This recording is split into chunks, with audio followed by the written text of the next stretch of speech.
what really interests me about this exhibition when San told me the concept is this idea about being Thai outside of Thailand and what's that queer experience. Yeah, it was actually great because it's a performance where Oat tied Eda up with a flower. I think it was like homage on grief to the transistors. But the funny part was that like people think that I am Eda. I mean, this is a bit racist, but like What? How? literally, I went to Berghain and then everyone said, "Oh my god, I saw you a model at the performance." I'm like, "Bitch, we look so different."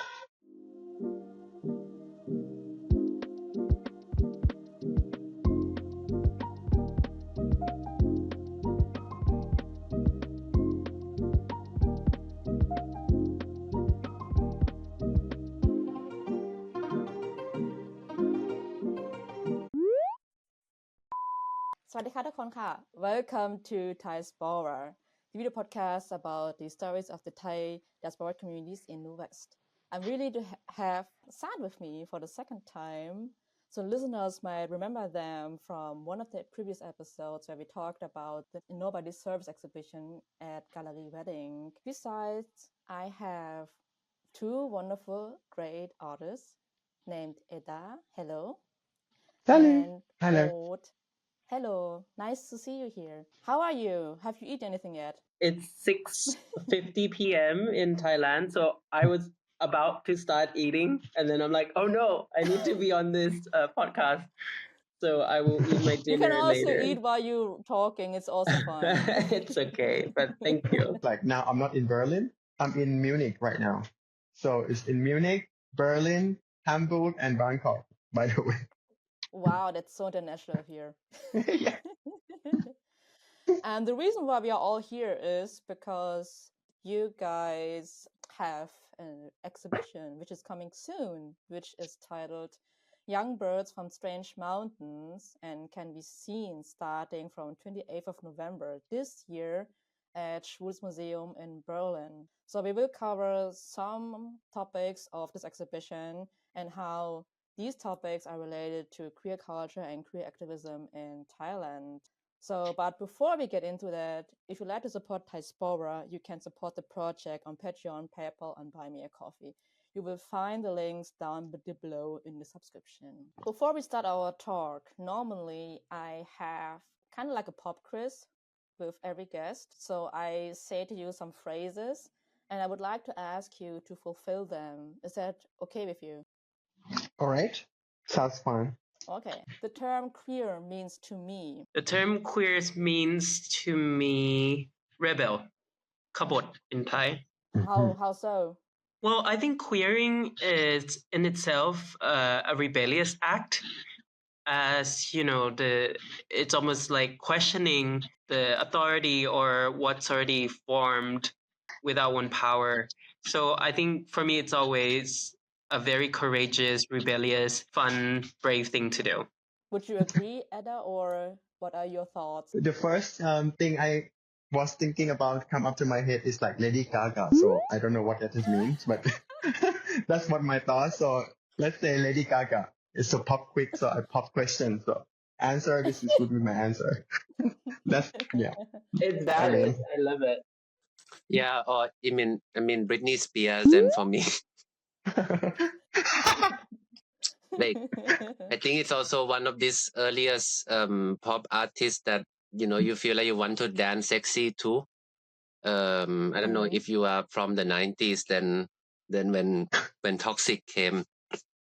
Who is Britney? Britney she is not from this generation. Eda is all about Brad. I grew up with like Ariana Grande. I wonder who is the oldest in this room. Me. Let's next question.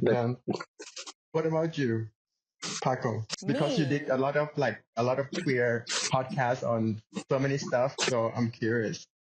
I mean, like the English term queer means actually strange or odd. It came up like I think like in the 20th century where people who are not heteronormative would describe themselves. And I would also agree with that this term means like to question like the status quo and also like to choose anyone that you can actually love or have like acceptance from this person. And this is what it means for me, like to question things and also like to go away from the normal standards. Next one, people assume that People assume that I'm outroverted. Extrovert. Extroverted. No, but I mean outrovert is even more extroverted. It's mean like they thought I'm like super confident, outrageous kind of thing, but no, I did it on purpose, but it's not actually. I'm too super introverted, actually. So like the extrovert thing is more kind of like an act for you to protect yourself? No, I think it's kind of like this is my mechanism of coping with reality in a way to be able to, let's say, execute my work or performing some sort of like tasks or roles in the society in a way. What about you, Oat? People assume that I slut. Come to me, powers of darkness, powers of whoreness and slutness. Behaviors that only you can imagine because you're a whore. And you are! And you are! Yes, you! I'm happy about it. Yeah, I'm the sex yesterday because I grew up with sex worker Thailand. So people take the rights, I guess, but maybe what they might not know is that I'm very particular when it comes to sex. For me, it's almost like a ritual. I'm really into BDSM, power dynamics, So it's not like I'm like picky slut. There you go. Selective. Selective slut. There you go. Thank you, Eda. All right. Love. Which is opposite from Sarnt. Today, everyone, it's World Kindness Day.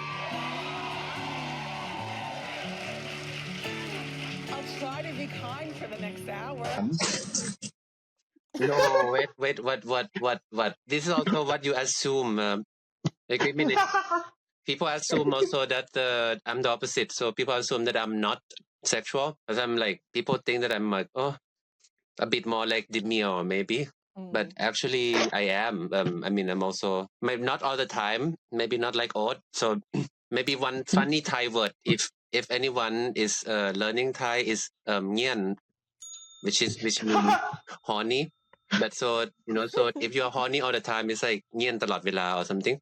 But I'm not.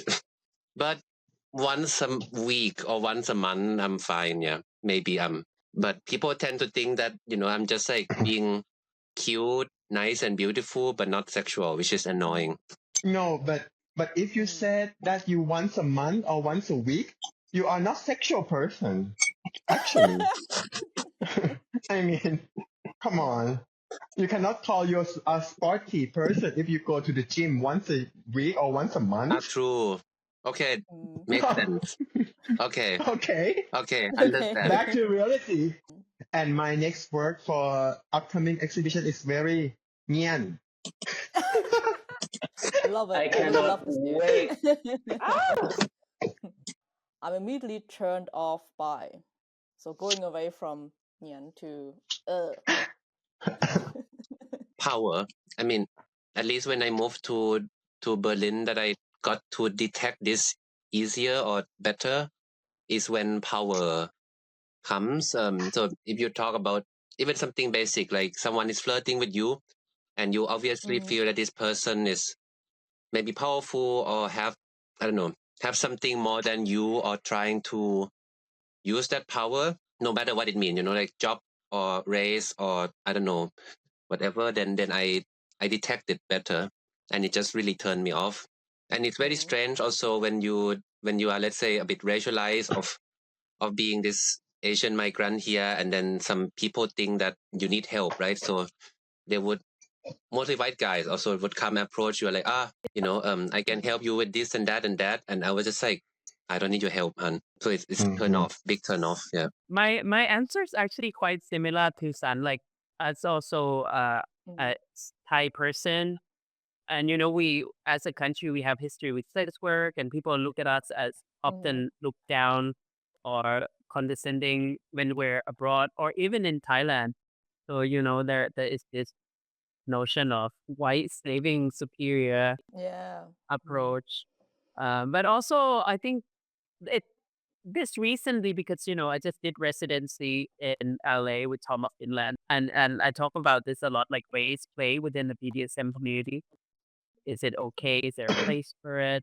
And what do I, being there, people exoticize me as like this dragon lady or like as a dom. They look as an Asian dom a very particular way. So there's like nuance there that I also play with, almost reclaiming that narrative to my own power. But definitely a turn off is someone who violate my consent. In Thailand, this is my own experience.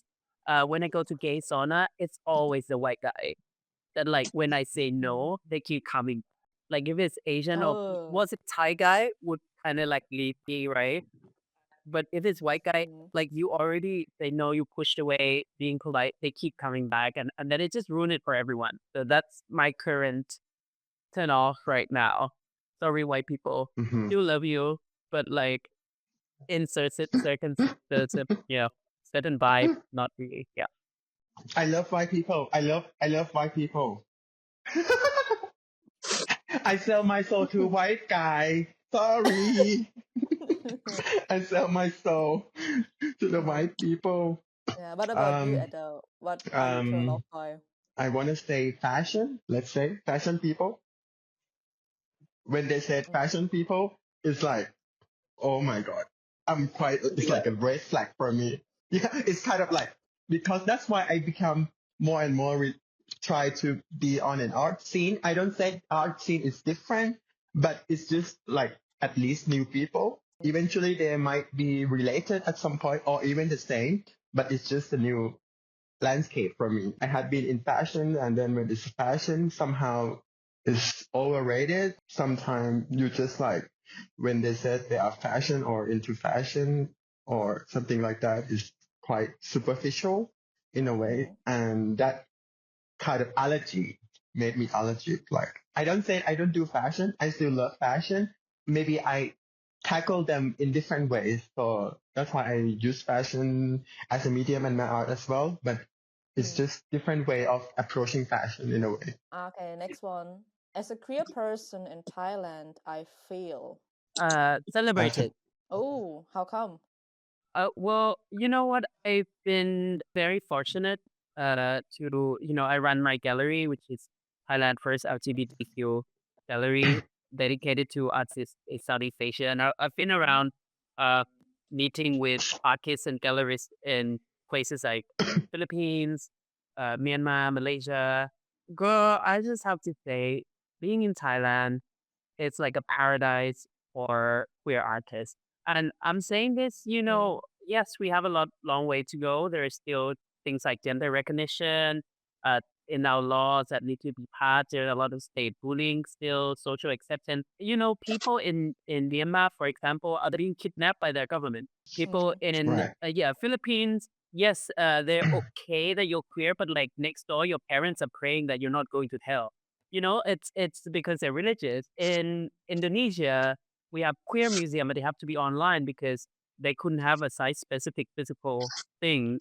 They get raided by the police. And then I have my show in Bangkok with 400 people turning up at the opening at one of like the most commercial space, and most of our great artists are queer. We have Apichat Pong, we have that guy, Maiti Sibu, like the list go on. Eda was very celebrated when she's here. I feel very celebrated as a queer person in Thailand. Not saying that there's, it's perfect, but in comparison Hmm. to being queer in other spaces nearby, we got it good, girl. Yeah. I totally agree with Oat. At the same time, this is why I'm going to answer being queer in Thailand is hypocrite. It's really hard to explain to white people or European or global people how it was like to be trans or queer in Thailand because it seems like Oat would what just mentioned before. But at the same time, we all know that come on, it's a joke sometimes that we of course we just passed the legalized marriage. Of course, that's very made my century like happily ever after in a way. Finally, it's happened in my lifetime. But before that, it's just like trans people or LGBTQ community. They were not exist in any like structure of the society. That's why I'm just like we are so celebrating in different ways. We are on TV commercial, we are whatever picture or whatever. I think when you move the conversation to the West, to Europe, some people would also kind of dismiss your experience, or like, especially for me, like I grew up in a pretty conservative universe of Bangkok even, no? So, and I tell people, oh, I'm from Bangkok, by the way. And they're like, oh my God, you must have great childhood. Everyone must love you. And, you must have everything what you need. And I'm like, many people around me, yes, for me, not. You have this parallel reality going on that also constantly need to be asked, right? And the other way around, go to some people from our neighbors, maybe our sister, like Cambodia. Cambodian come to the West and white people are like, oh my God, yeah, it must be sucks, right? I mean, Cambodia, poor. And then they're like, no, they're super happy in Cambodia and they suffer as fuck when they move to the West. You always constantly have to go back to really like live experience of each individual, because they are so different from the country or from the situation somehow. Yeah, definitely. Yeah, because people see like Thailand as a safe haven for queer culture, queer travelers, queer expats, and one of the good aspects, but on the other hand, queer people still don't have like that rights, like I would say like heteronormative people. And sometimes I also like see like trans people or like mostly like queer people work in the entertainment industry, but if like a queer person would work like in the educational sector or in the medicine sector, then it's very different power dynamics going on there. Okay, the last question of this podcast is, the last wholesome experience I had was. I mean, it's a very strange thing, but like when you are in Thailand, sometime I might be perceived as lady boy, or maybe I belong to this category, But when I come to Berlin, then this category got a bit blurry and it become maybe queer or maybe non-binary. But recently, I got a lot of nice compliment from straight guys. There was a straight guy who used to show us his asshole. Nobody asked for that. I'm so tired. It's kind of like affirmation. This is not at all. This is not at all serious podcast. Okay, now I got it.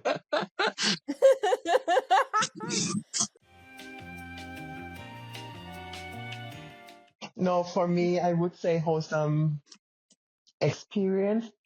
I would say this year had been a really good year for me. My artistic practice and kind of like my life in general have been very kind to me. I see how I developed it and how I can be sharing my work in a way that it's come all together that over my expectation. And this is quite a good year for me. In the past few years, COVID, etc., I had time to kind of overcome my insecurity or whatever reason in different aspects. And this year there were, at least my inner self is become kind of like getting better. So I'm spiritually like better and financially better, physically better. So in a way, I'm very optimistic by this year. So I'm really grateful for it. And on top of that, this same-sex marriage in Thailand is very blessing for me. Cannot catch up with reality sometimes, because sometimes in Thailand they were very, you don't know what's gonna happen, but it passed, and then it's just like very good year for me. Do exhibition with Oat in the beginning of in January last year is like good started, and then it's eventually become the next one, and we're gonna do this exhibition together by the end of November, and this is like, oh, okay.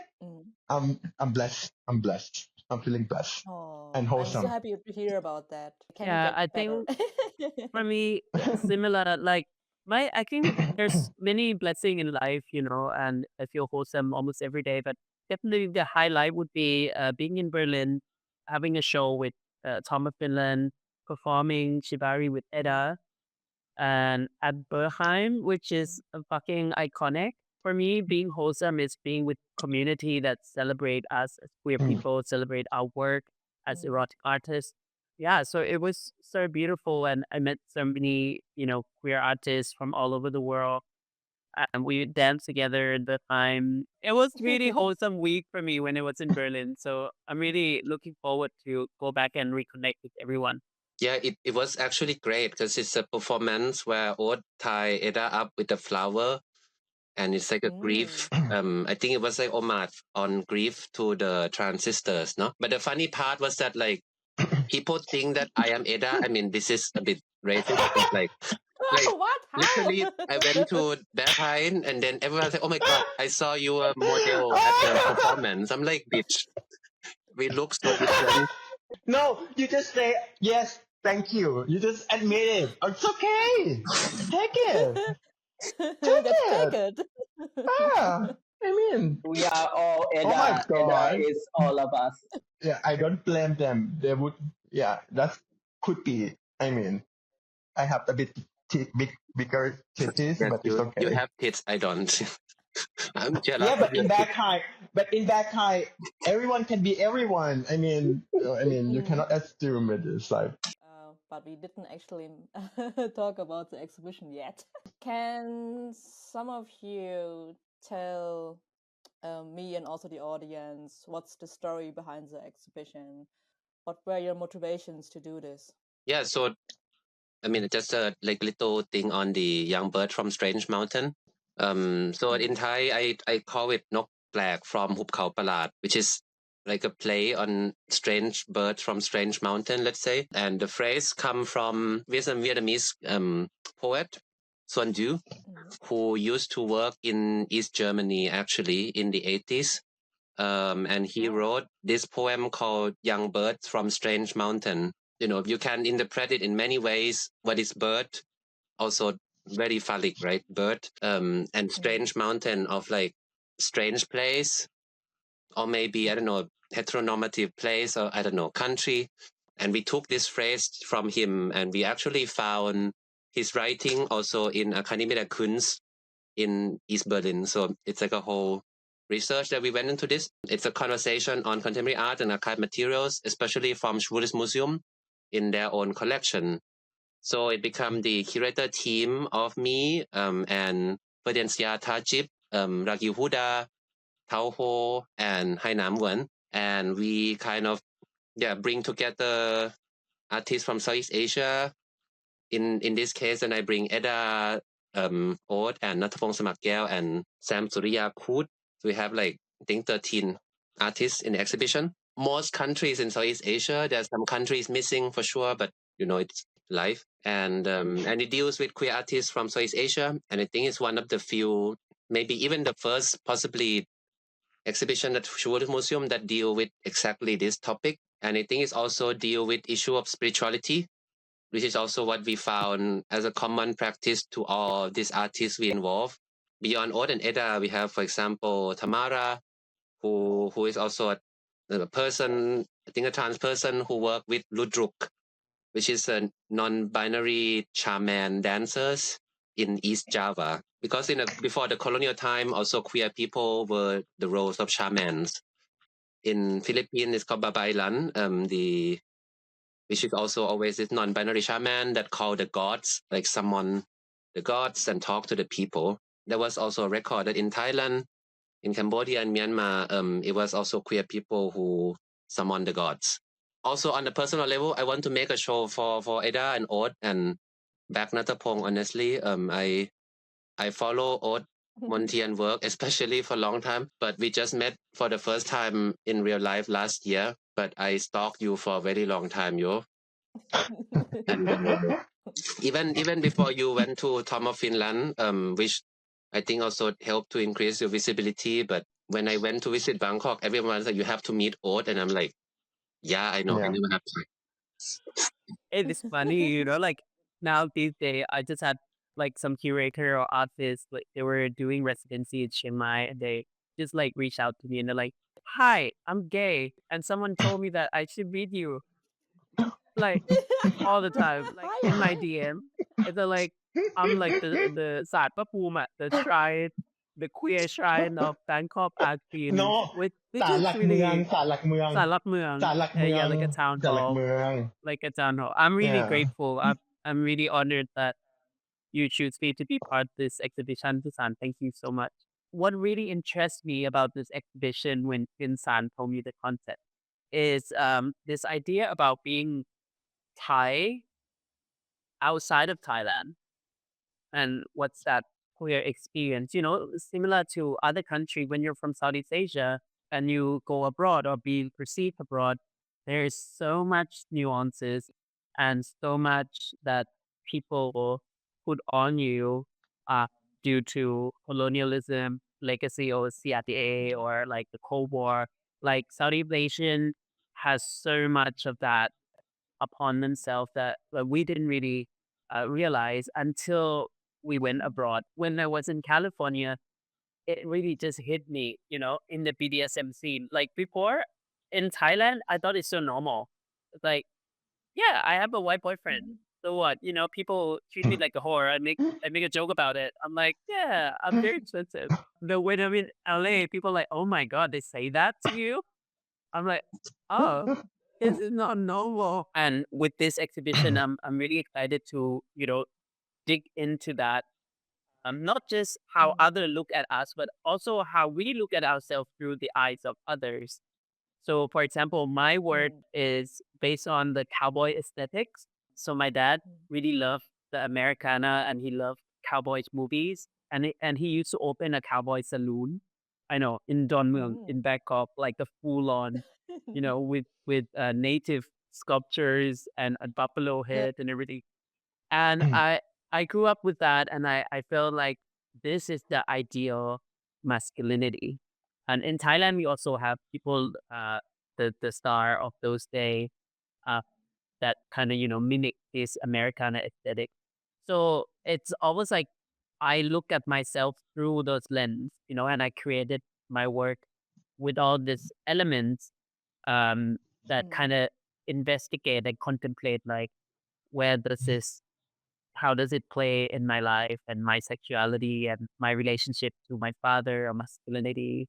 I'm super, super honored and super excited to create this series of work. And I mean, just to show next to Eda, iconic, I'm, I'm so, so blessed, so excited. Yeah, maybe you can tell us a bit what will be seen in the exhibition and what kind of artwork are you preparing for the show? let's say this kind of going to be a large installation, quite large, which I need some technical support from expert. Then I need to communicate what I'm going to do. And every time when I'm trying to explain what I'm trying to do, I can see their face. I can see their expression. Let's start as the curatorial point of view. What would you say? I think you can explain a bit or give them a little bit of like what I'm planning to do in a way, because when I speak for itself, I'm just cannot.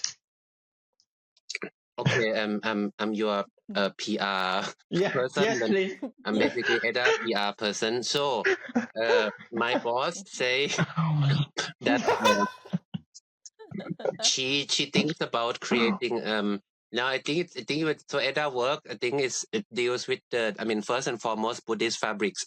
I mean in Thailand the Buddhist monk received these fabrics from the people. They let's say common people would donate the fabrics to the monk so that they can wear around Offer. themselves. They would offer. They offer. And then there are plenty of these, even in Thai temples in Europe. And so I think Eda found or got some of these fabrics from the temples here that are also mostly sometimes left unused. So Eda kind of used this material to create of maybe Buddhist figures or fashion, kind of blend of fashion and Buddhism. It question a lot. I think it's also because it's usually a material associated with like men, like cis male monk also. And then as Eda use it for other purpose. And I think for this piece that you are creating this, I think I overshare for now the palat kick, the talisman. Usually, you will see it in Thailand, in Cambodia a lot.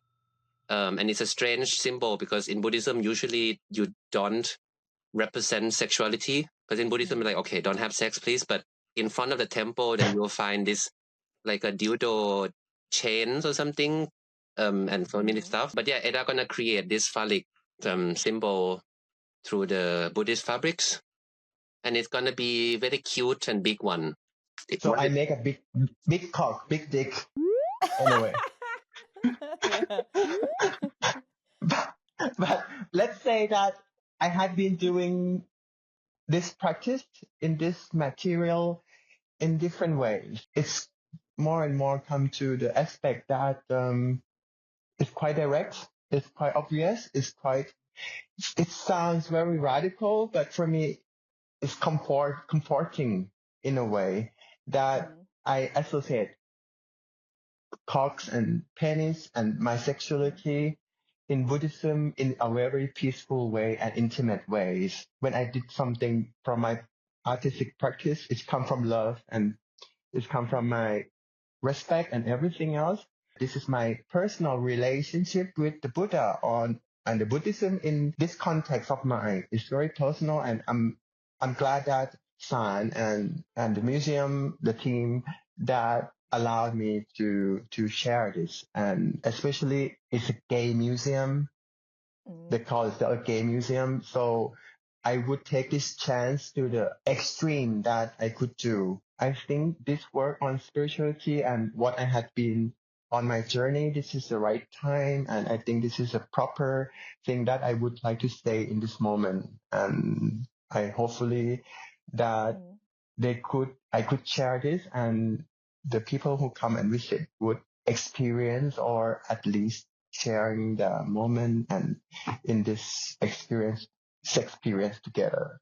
Yeah, I find this aspect really interesting, that to have like this intersection, queer culture, crossover Buddhism. What I'm really curious about is how are your own personal relations to Buddhism? So have you been a monk before at the age of 20, or how was your personal experience with Buddhism, and which difficulties maybe did you experience? For the people who are listening right now in this podcast, to have my point of view on how outrageous or how ridiculous in Thailand is that dildo in Thailand is illegal. You cannot bring dildo back home or they will take it out, or they can cause you problems. And this is how absurd our society treated in this context. Even Pornhub or something like that is not allowed. The gap between sexuality in reality and sexuality in practice has become totally, for me, it's just absurd to look at it. And I think when we talk about sex in Buddhism, is even very critical. I'm not excluded my sexuality out of my practice in religious practice like Buddhism. I think there is no taboo or anything about it. But of course, if you come from Thailand, this kind of subject is very hard to share. And I feel not guilty, but at some point when I do my work, I feel that I become a sinner at some point. It's very not easy, even for me. Even I'm kind of like stand from my point of view, but when you born and rooted so deep when you are young, especially on top of that, I'm a trans person. It's very hard. It's very hard to overcome or admit it that you feel this way. And even you feel this way and honest with your feeling, you're not even sure that you can share this with people. For example, I do exhibition with Oat. We got this letter from the religious Buddhism protect that we should uninstall and remove our artwork from the gallery.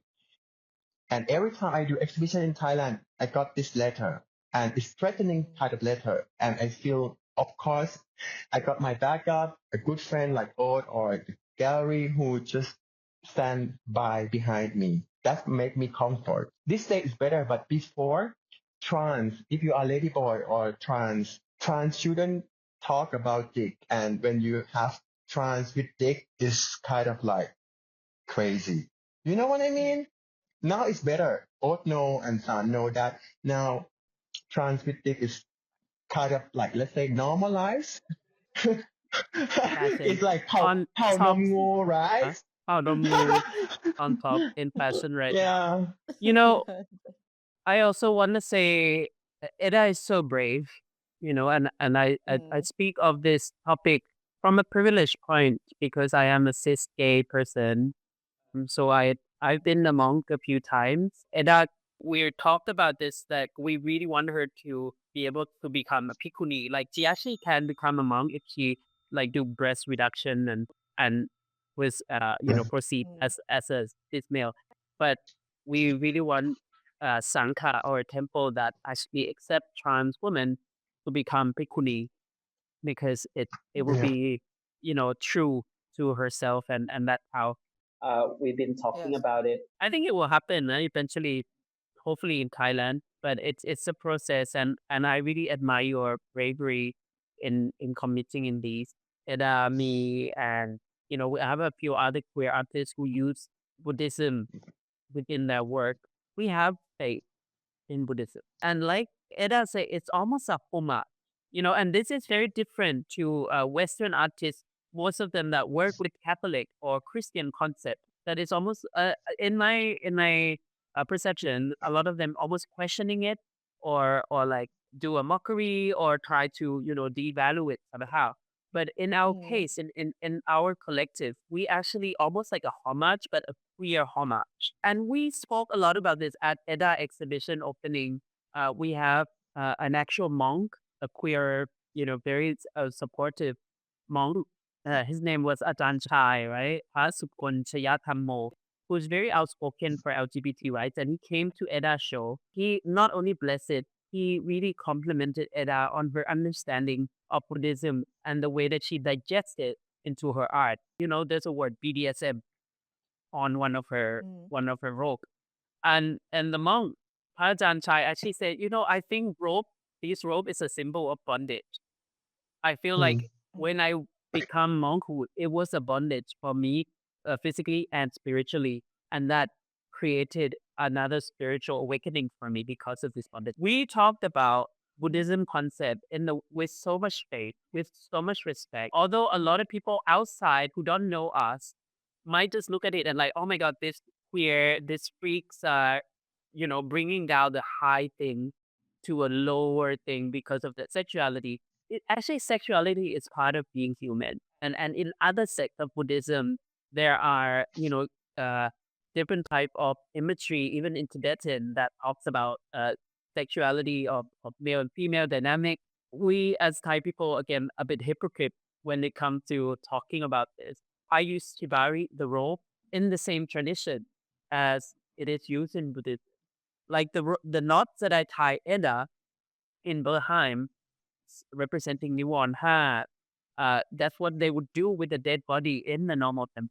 I'm actually using the same power that it has, but for my community, reclaiming it for queer people, trans people who never get their funeral done because they were rejected. Pisan, what do you think? Like, a lot of Thai artists kind of touch on this theme, right?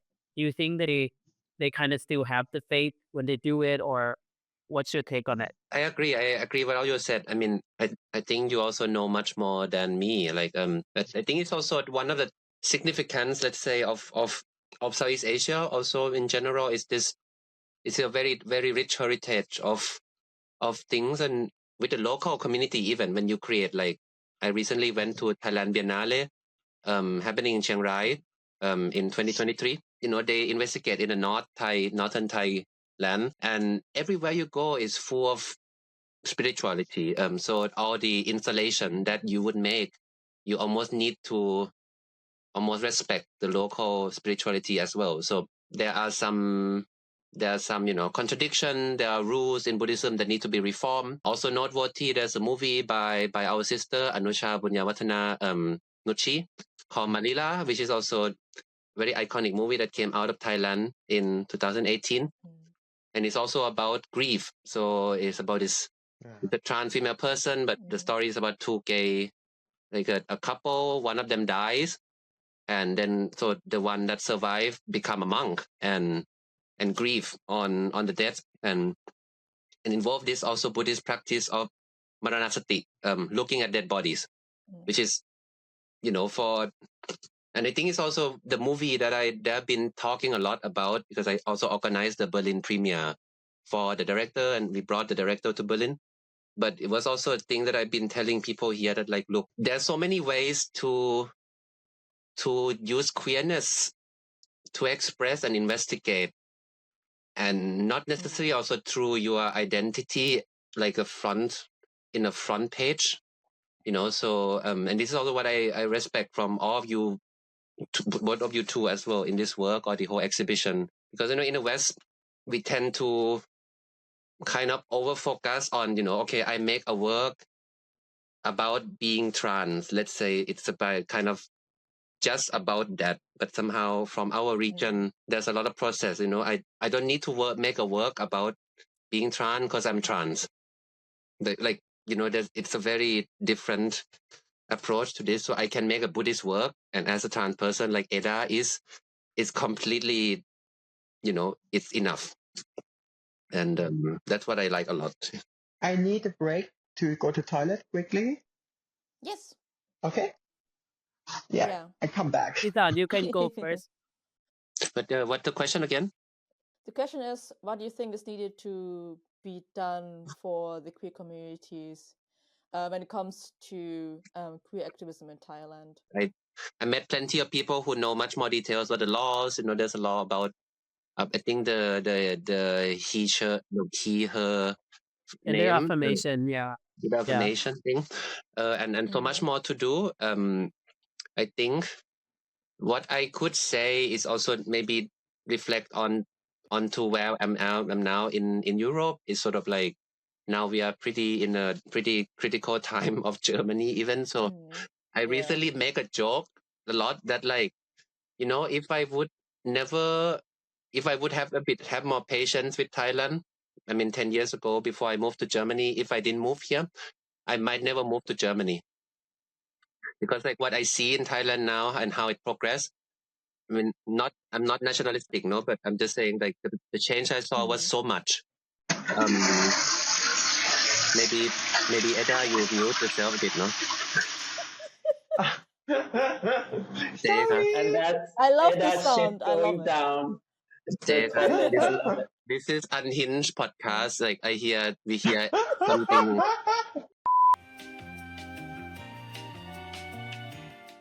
I think beyond queer activism, a lot of things have progressed in a very good direction. And now looking at Germany right now, I'm like, it's funny that the West, that, sell itself of being something, and you see some countries in the South are just doing even much better, honestly. For me, what can be done, going back to your question, I would say a lot of, in terms of legal, we're processing. We still have a lot more. Obviously, Lakshya Majeste is not a law we want. Our friend is still got jailed because of the 112 law and unjust use of that law. But I think in terms of our queer community, for me, what should be done, I think it's intergenerational learning in America or in the West, and we don't have it so much in Thailand. It's up space where older generation of queer people meet younger generation of queer people. And I think this is so important, and things like this exhibition, it's so important. So we get to, reflect. When you don't see how you get old, it's like looking in a mirror and you don't see a reflection. It affects your sense of identity. And I think in Thailand, an older generation of queer people, they either don't want to talk about their queerness, they don't want to subscribe to this LGBT, LGTB thing, or there's shame to it, and they think it's affect certain way. So a lot of people don't talk about it enough, I think, and also younger generation don't have the space for them to engage. Like Silom, which is our Mm. gay street. There is no bar in Silom that is actually friendly to older Thai gays. They cater to older Oh. white men so that they buy prostitution, but like older Thai gays, like their type of music or their type of safe space, I really don't think there's enough of that. And I I would love that we have more of this kind of conversation so we can learn also, from what they have built us and hire for us to live today. Like without them, we wouldn't have it. Mm. Also uniting. Uniting is so important. LGBTQ, Mm. like every time you use all this letter and only gay came turn up, in a party, it's LGBT party, and I'm like, where the Q, the trans, the bisexual people, like Yeah. where are they? This is a fucking circuit party, And then also beyond our country, our brother and sister in Yangon in Myanmar is going through hell right now, being drafted by the Mm. military, and the drafting age go right down to like 15. It's crazy. Like, or in Yeah. Indonesia or in Philippines, like we need to come together as queer people. We're fighting the same fight. So just because Thailand is maybe look better than others doesn't mean that we shield ourselves and not taking in or helping people around us. So yeah, that's two things for me: intergenerational and uniting. I want to intervene quickly as another, like a little thing that you will see in this exhibition is actually a collection of photos and material from the Al-Fatah school in Indonesia. And it's like Indonesia, but I think even the world first Islamic boarding school for trans people. And let it sink down for some listener. It's also a collection that Dr. Huda, the co-curator of this project, brought. And I think it's such a fascinating project that happened in Indonesia that what the most generally people think Islam, like, let's say, quote unquote, doesn't really coexist or accept the idea of transgender, but there is a fucking Islamic boarding school for trans people in Indonesia. The only one that exists.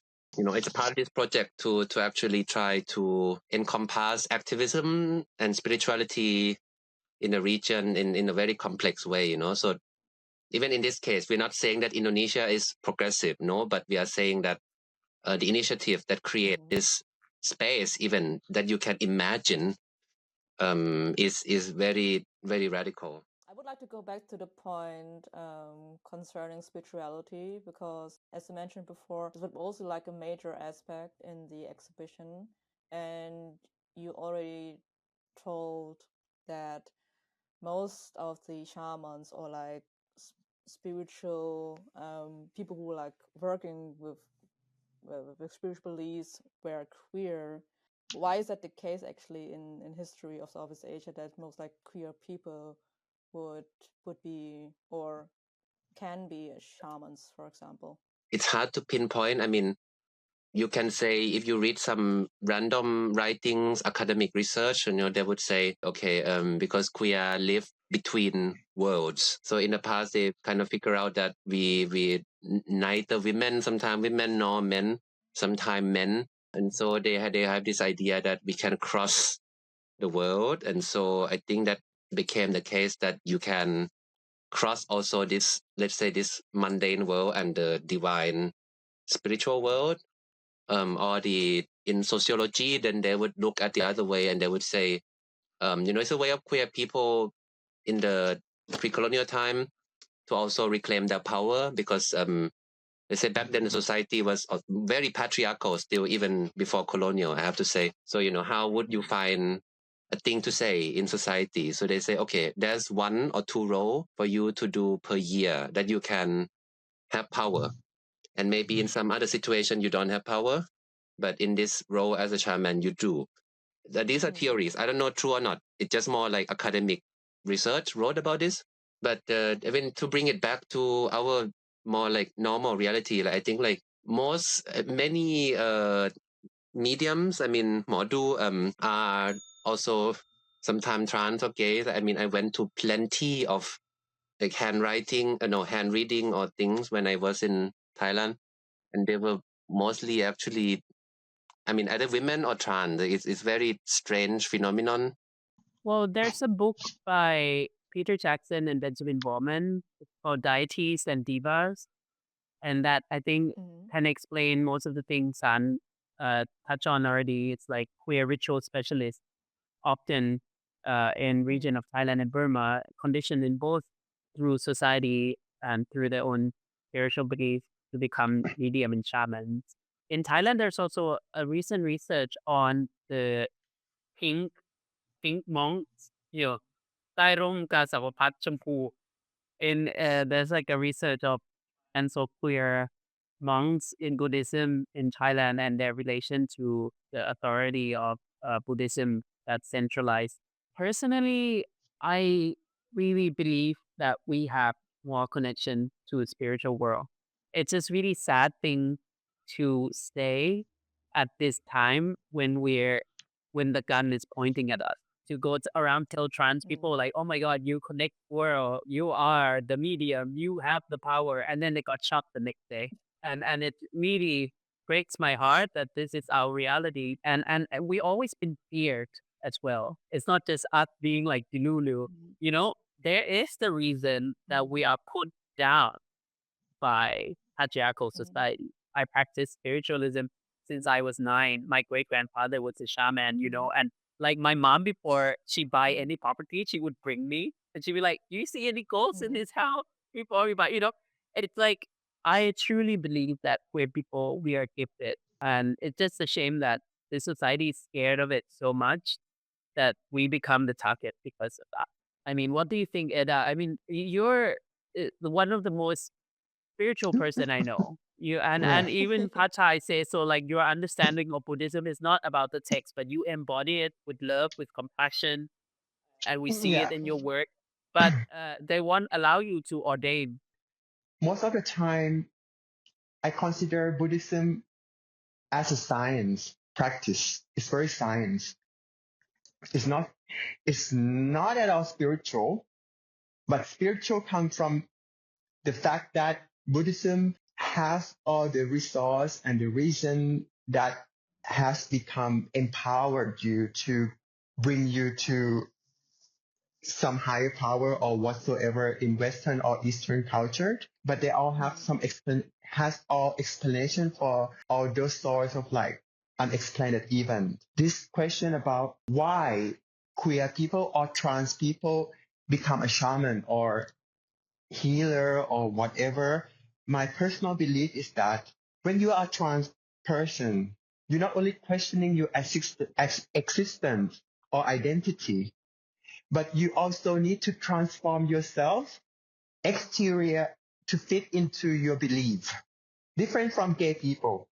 Gay people, they might have to adjust something, but they don't need to wear a skirt in order to fit. Even trans people have a cough. Is less feminine or is still more feminine? This is the question that I have been going through until now.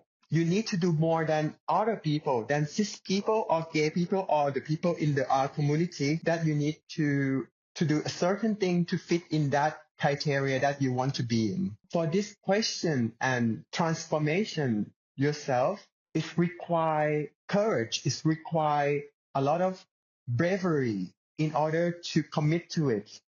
And when you need to commit to this one, sometimes the society run against you or in the opposite or make a comment about it. Somehow we cannot ask help for the normal people. Then we asking for some higher power or spiritual kind of things.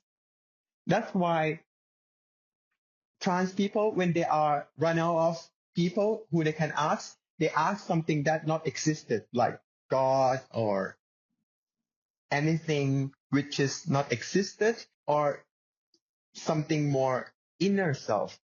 Ask your inner self rather than asking society. Trans people in particular, we go through this spiritual journey more than cis people or people like gay or whoever, lesbian people. They don't have to change that much.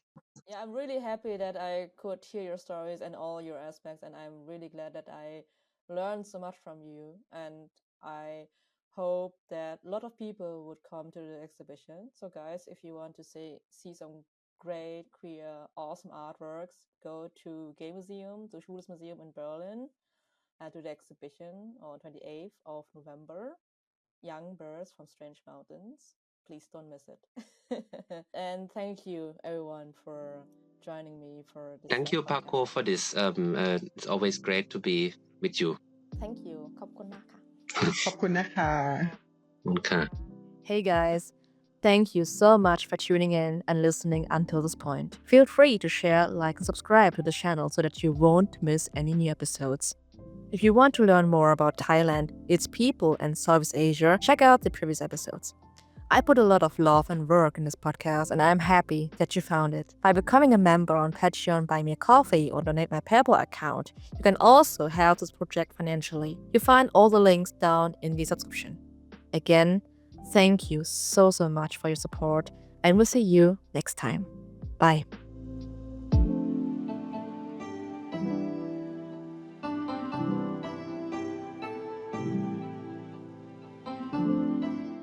I mean, one which I'm not gonna say what happened, but like, let's say he was like, "Oh my God, I didn't know that you are such a woman." I'm like, "Okay, well done." Where was this happen? I would not say Again? no Come on. private information.